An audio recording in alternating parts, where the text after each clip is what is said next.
Oracle, and we're having coffee in my beautiful Christmas mug.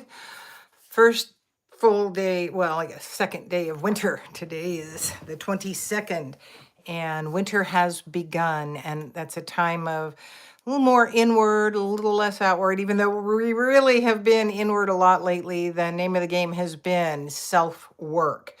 And we're not done with that, but there's really a prompting to allow more of what we are into our field and releasing the things that we're not. And how do you know what that is? Unbecoming. Uh, the things that make you feel boxed in, that are just uncomfortable, the things that you keep allowing in, you're the one that does it all, you do it even though you don't want to, over and over and over. It is time to be done with the boxes and feel into how would I move forward if I had total say? Because you do. Shoulds are people's opinions about your life, what you should be doing, how you should be walking in the light, how you should be doing all that you're doing. What are those for you, and how restrictive do they feel? That's really how you know what you're unbecoming, what you're releasing, what you're moving away from. And once you figure that out, and that mantra that I teach, I'm open, I'm willing, I'm ready, guide me to God, Creator, the universe, the central sun, Allah, Buddha, Krishna, whatever it is you call it, Henry, George, it doesn't matter. It is you giving permission for your angels, guides, companions to come in, your galactic family, and help you move along the way with less impediment. So the first card coming up is the Knight of Wands, and that's very much an action, a moving forward. This time is to make forward movement. In order to move forward, you have to move past, bring down the walls, uncreate what has been created, whether by you, by your social life, by wherever you're living and who you are, your past lives, your ancestral energies. The things that feel uncomfortable are the things you want to release. And so the next one is the King of Wands. That is that balance card, as well as that very much a fertile time of creation. And you are the creator with your words, your voice, your words, your thoughts, your beliefs. These are all creating this world that may be a little less comfortable than you would like it. Maybe a whole lot less comfortable. So you want to begin to entertain, well, if I could change things, how would I be living? What would my life be looking like? What is it that I would move forward with if I had say? Because we do. We are the ones with our words, our thoughts, our beliefs that are creating everything we have in our life. If we don't like what we have in our life, we are the ones that can discreate it. We have to shift our focus. Our words are energy that brings to us more of what we don't want, less of what we do. Um, our thoughts, our beliefs, we need to be made aware, open, willing, ready, guide me, of what it is we are really creating in our lives. How are we doing that? I have journeyed with some disalignment and pain for many years.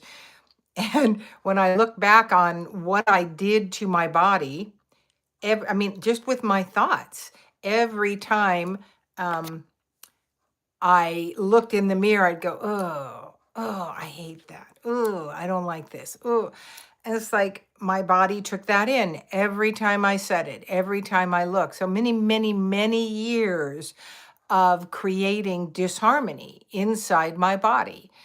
So the healing process, the release process, the unbecoming is rarely instantly.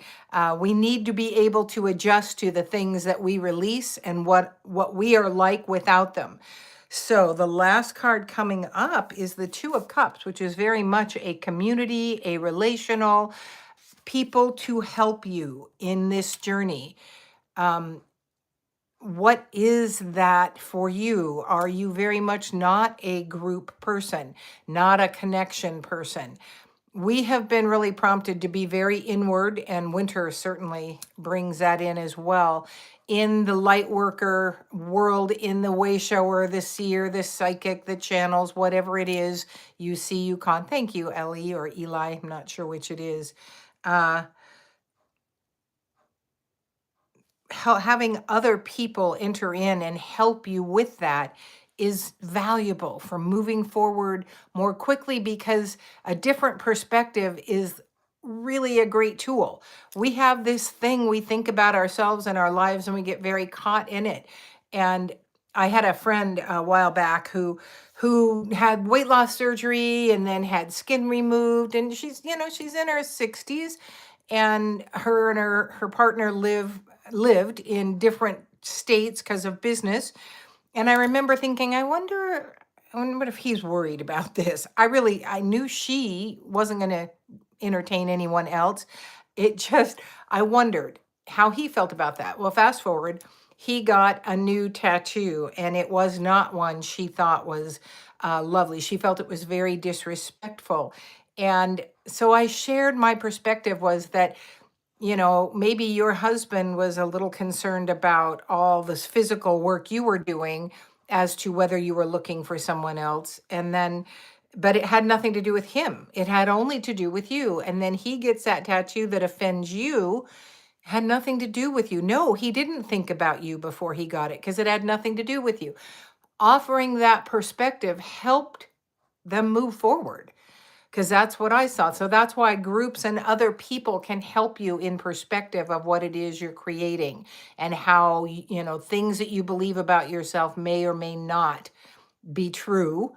And again, different perspectives. So unbecome all the things you don't want to be, and allow the universe to bring into you with your thoughts, your words, your beliefs. These are intentions. You're choosing. Nobody makes you do anything. You are the one creating here. Thank you so much for joining me. I'm Victoria Savage, Nurse Savage, on your side, your wisdom guided oracle. Until we meet again. No, Eli, I'm on Monday, Wednesday, Friday at about 8:15 on YouTube. I do personal readings if you're interested. Thanks so much.